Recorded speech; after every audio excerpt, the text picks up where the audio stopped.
નમસ્કાર અસ્મિતા વિશેષમાં આપનું સ્વાગત છે। હું છું સિદ્ધાર્થ ધોળકિયા। એક નહીં બે નહીં 50થી વધારે દેશો ભારત સાથે ખભાથી ખભો મિલાવીને ઊભા છે અને પાકિસ્તાન સામે ગોઠવાઈ રહ્યો છે એવો ચક્રવ્યૂહ કે આતંકીઓ પણ મરે અને તેમને છાવરનારા પણ મરે। સંયુક્ત રાષ્ટ્ર સંઘની સલામતી સમિતિમાં સામેલ 5 દેશમાંથી 4 દેશ ભારત સાથે ઊભા છે। હવે આ જંગ ન માત્ર ભારત પાકિસ્તાનનો રહ્યો છે, હવે આ જંગ ભારત સહિત દુનિયાના 50થી વધુ દેશો સામે ચીન અને પાકિસ્તાનનો બની ગયો છે।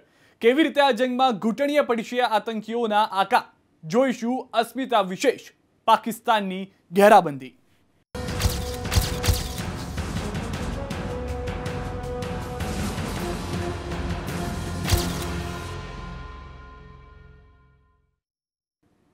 ભારતે પાકિસ્તાન પર પહેલો આર્થિક હુમલો કરતા જ બેહાલ થવા લાગ્યું છે પાકિસ્તાનનું અર્થતંત્ર। શરૂઆત છે હજી તો, જેને લઈને જે વેપારીઓમાં ભારતમાં લાખો ટન માલ મોકલીને નાણાં કમાતા હતા, એ જ કમાણી પર લાગતા ટેક્સમાંથી પાકિસ્તાન આતંકીઓને કરે છે ઉછેર। આથી જ ભારતે પાકિસ્તાનની એ દુખતી નસ દબાવી છે, જેનાથી તો સૌપ્રથમ પોતાના જ ઘરમાં ઘેરાઈ ગયું છે પાકિસ્તાન। ના ગોળીથી, ના ગોળાથી, ના બોમ્બથી, ના તોપથી, આ વખતે પાકિસ્તાન મરશે મીઠા ઝટકાથી।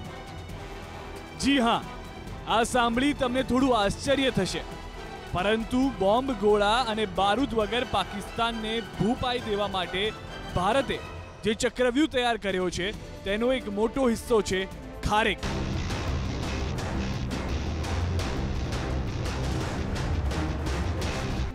જી હા, ખારેક ભારતમાં ઇમ્પોર્ટ નથી થઈ રહી અને સરહદ પરથી જ પાકિસ્તાન પરત કરવામાં આવી રહી છે। પાકિસ્તાની ચેનલે જે સમાચાર પ્રસારિત કર્યા છે તે મુજબ 200% ડ્યુટી વધારવાથી ખારેકના વેપારીઓને કરોડો રૂપિયાનું નુકસાન થઈ રહ્યું છે। પાકિસ્તાનની એક ટીવી ચેનલ પર આ રિપોર્ટ પ્રકાશિત કરવામાં આવ્યો। રિપોર્ટર શાહિદ અલી પોતાના રિપોર્ટમાં સ્પષ્ટ કહી રહ્યા છે કે ભારતના એલાનથી નુકસાન થયું છે। નુકસાનનું અમે આખું પોસ્ટમોર્ટમ કરીએ તે પહેલા આટલું જાણી લો।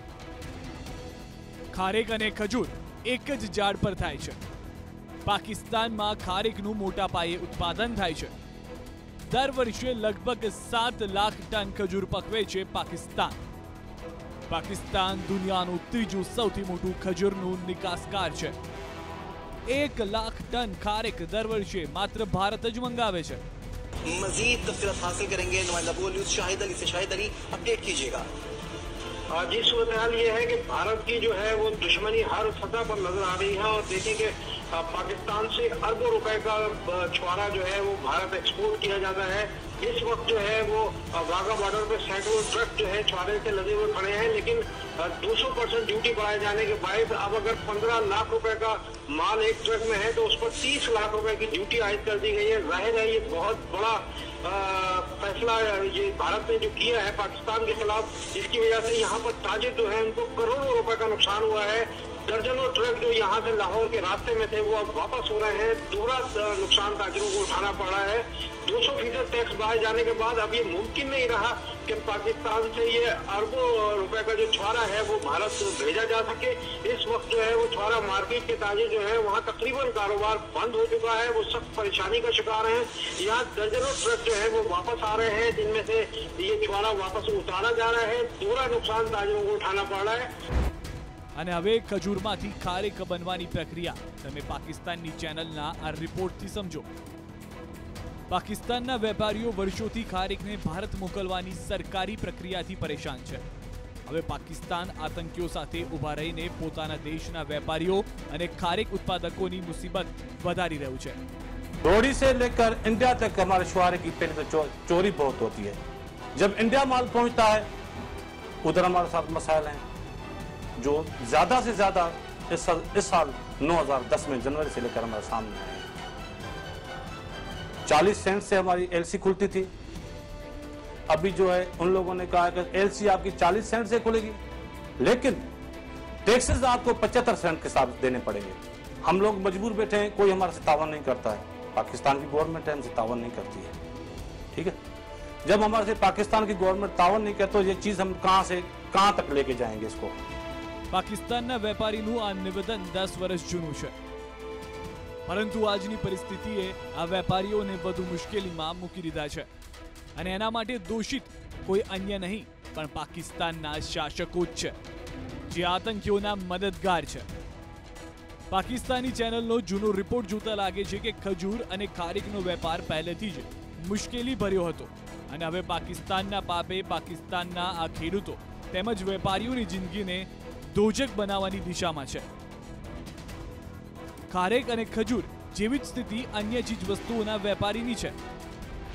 ભારત પાકિસ્તાન વચ્ચે કુલ 138 જેટલી ચીજ વસ્તુઓની આયાત નિકાસ થાય છે, જેમાં ભારત જે વસ્તુઓ આયાત કરે છે તેમાં સામેલ છે તાજા ફળ, સિમેન્ટ, ડ્રાયફ્રૂટ, ખનીજ અને તૈયાર ચામડું. અને ભારતમાંથી નિકાસ થતી ચીજ વસ્તુઓ છે ખાંડ, ચા, પેટ્રોલિયમ પેદાશો, કપાસ, ટાયર, રબર અને વિવિધ જાતના રસાયણ. પુલવામામાં હુમલા પછી ભારતે પાકિસ્તાનને આપેલો મોસ્ટ ફેવર્ડ નેશનનો દરજ્જો પરત લીધો અને ત્યારબાદ આયાત પર 200% ડ્યુટી નાખવામાં આવી. ભારત સરકારના આ બંને પગલાં આર્થિક સ્ટ્રાઇક સમાન ગણાવાઈ રહ્યા છે, જેના કારણે પાકિસ્તાનમાં વેપારીઓની સ્થિતિ એક સાંધો ત્યાં 13 તૂટે જેવી થઈ ગઈ છે. પાકિસ્તાનને પાઠ ભણાવવા શું કરવું જોઈએ? ભારત ત્વરિત પગલાં લઈ અને પાકિસ્તાન પર હુમલો કરવો જોઈએ. કલ્યાણ સરકારે આમાં ત્વરિત નિર્ણય લઈને યુદ્ધ ચાલુ કરી દીધું. પાકિસ્તાનને જડબાતોડ જવાબ આપવો જોઈએ. પાકિસ્તાનની કમર તોડીને મૂકી દે પર હુમલો જ કરી દેવો છે. 40 જવાનોની શહાદતનો બદલો કઈ રીતે લેવામાં આવે? खून के बदले खून ही लेना मुझे. पाकिस्तान को चूर चूर कर दिया जाए. પાકિસ્તાનને કઈ રીતે પાડી શકાય ઘૂંટણીએ? પુલવામામાં આતંકીઓના કાયરતાભર્યા હુમલા પછી દરેક હિન્દુસ્તાનીના મનમાં એક જ સવાલ ઉઠી રહ્યો છે. તે સવાલ છે, પાકિસ્તાન સાથે ક્યારે લેવાશે બદલો?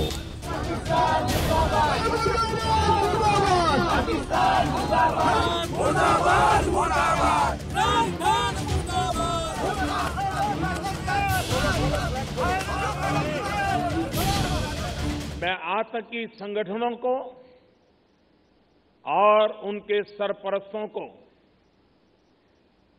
कहना चाहता हूं कि वे बहुत बड़ी गलती कर चुके हैं.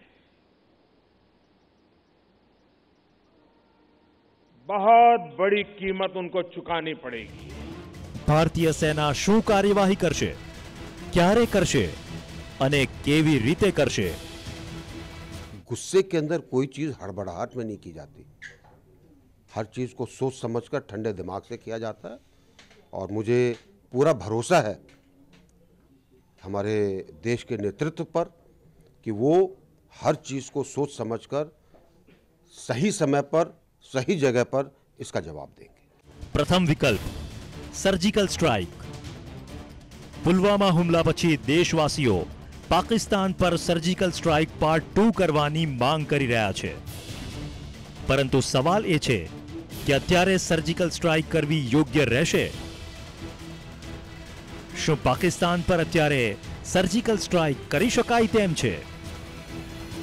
બીજો વિકલ્પ આર્થિક સ્ટ્રાઇક. जो मोस्ट फेवर्ड नेशन ट्रेड के संबंध में होता है, जो पाकिस्तान को भी मिला हुआ है, अन्य देशों को भी हमने दिया हुआ है, पाकिस्तान को दिया हुआ वो दर्जा रद्द कर दिया गया है. મુંબઈ હુમલા બાદ જ માંગ કરવામાં આવી રહી હતી કે પાકિસ્તાન પાસેથી મોસ્ટ ફેવર્ડ નેશનનો દરજ્જો પરત લઈ લેવો જોઈએ. પુલવામા હુમલા પછી તરત સરકારે પાકિસ્તાન પાસેથી મોસ્ટ ફેવર્ડ નેશનનો દરજ્જો પરત લઈ લીધો. જો કે સવાલ એ છે કે શું MFNનો દરજ્જો પરત લઈ લેવાથી પાકિસ્તાન પર કોઈ અસર પડશે?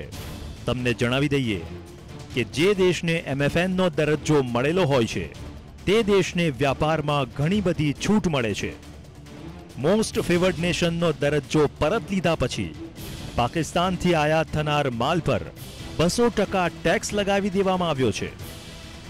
પાકિસ્તાનથી અંદાજે 3150 કરોડનો સામાન આયાત કરવામાં આવે છે. ત્રીજો વિકલ્પ કૂટનીતિક સ્ટ્રાઇક.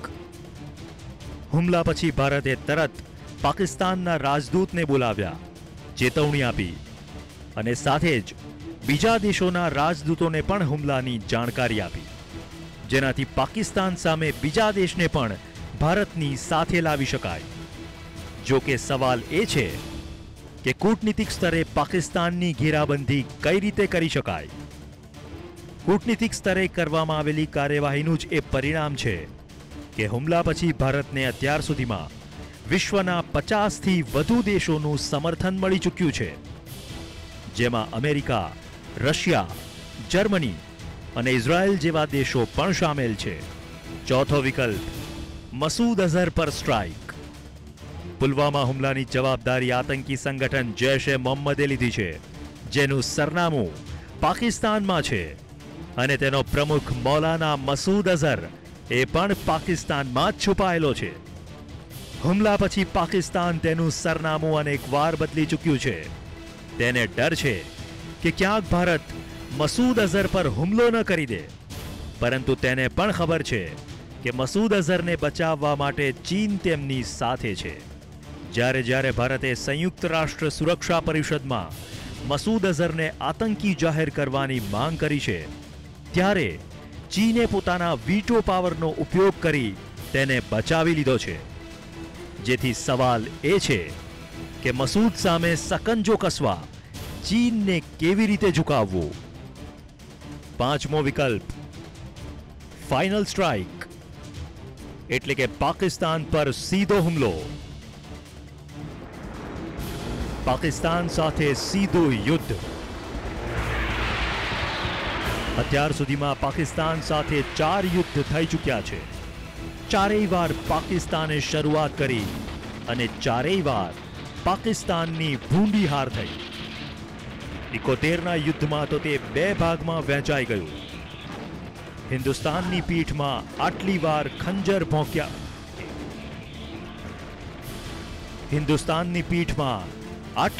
ખંજર ભોંક્યા પછી પણ હિન્દુસ્તાને હંમેશા પાકિસ્તાન સાથે વાતચીતનો રસ્તો ખુલ્લો રાખ્યો.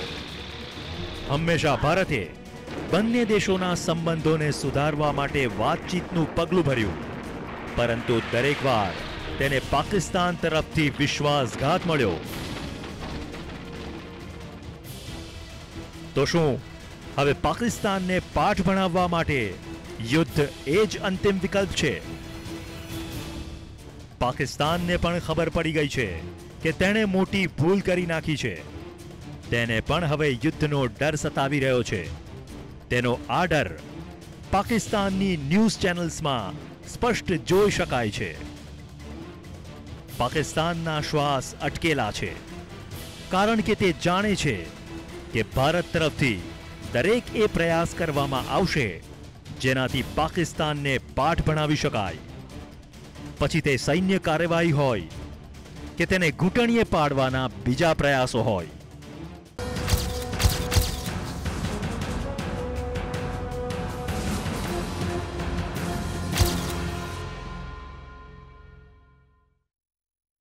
બ્રેક બાદ અસ્મિતા વિશેષમાં ફરી એકવાર આપનું સ્વાગત છે. વૈશ્વિક સ્તરે પાકિસ્તાનની ઘેરાબંધી શું છે દુશ્મનની ઘેરાબંધીનો પ્લાન? કેવી રીતે ઘરમાં જ ઘેરાયા બાદ આતંકીઓના ગઢને દુનિયાભરમાં ઘેરવાનો ભારતે બનાવ્યો છે પ્લાન? પાકિસ્તાન સામે પગલા ભરવા ભારતને મળ્યો અમેરિકાનો સાથ.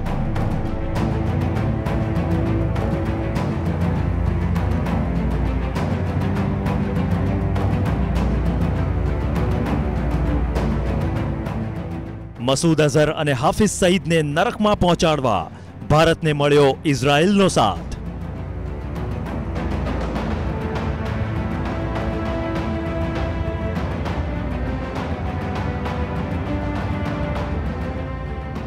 દેવાળિયા પાકિસ્તાનનો ખાત્મો બોલાવવા ભારતને મળ્યો ફ્રાન્સનો સાથ.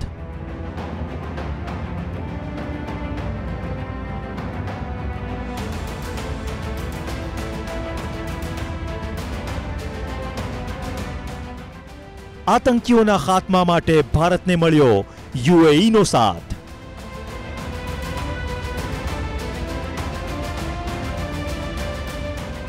પાડોશમાં પનપતા આતંકવાદના ખાત્મા માટે રશિયા પણ આવ્યું ભારતની સાથે. અમેરિકાએ પુલવામાના આતંકી હુમલાને ભયાનક ગણાવ્યો તો ન્યૂઝીલેન્ડે સંસદમાં પ્રસ્તાવ પાસ કરીને ભારતને ટેકો જાહેર કર્યો. ફ્રાન્સ પણ ભારતની સાથે ઊભું છે અને ચીન પાકિસ્તાનના આકા મસૂદ અઝહરને ગ્લોબલ ટેરરિસ્ટ જાહેર સંયુક્ત રાષ્ટ્ર સંઘમાં પ્રસ્તાવ લાવશે.